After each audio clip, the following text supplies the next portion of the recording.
Akutçudan söyleydedir gidimli Akutçudan söyleydedir gidimli Şiir olsa bahçadan eylerim kim bilir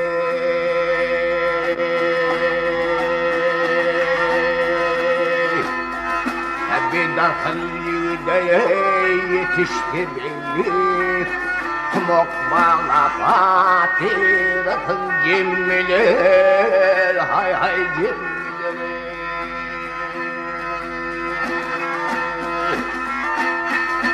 Tilki şagali inmedi şiirin yaşına Nirgirip çekmedi afiyedasını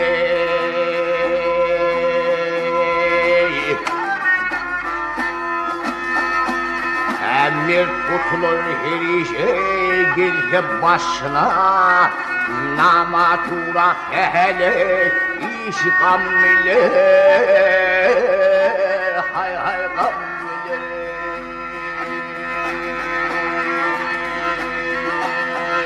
Ha! Ha!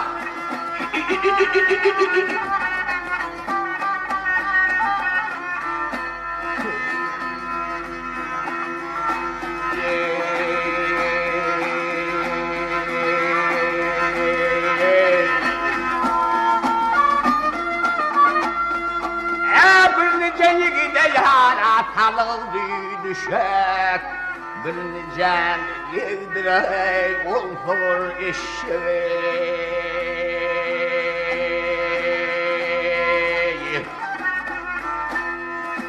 Akılla işareti akmağa kütük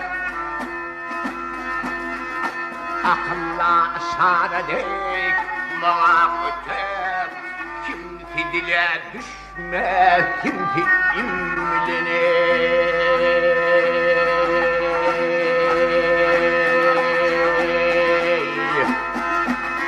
Aman tumgulu sorun ey bir münabada Bugün seni salır boy, tükünmür o dey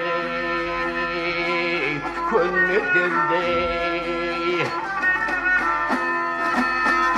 Kalkan tüynlüğü bulmavan yerde Miralı şiir bulsan kadrin kim bilir Kadrin kim bilir Ha!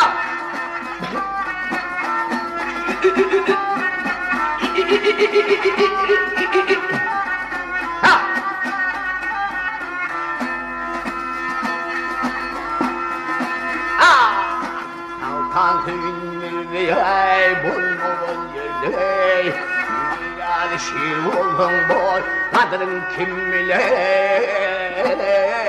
Kadrin kim bilir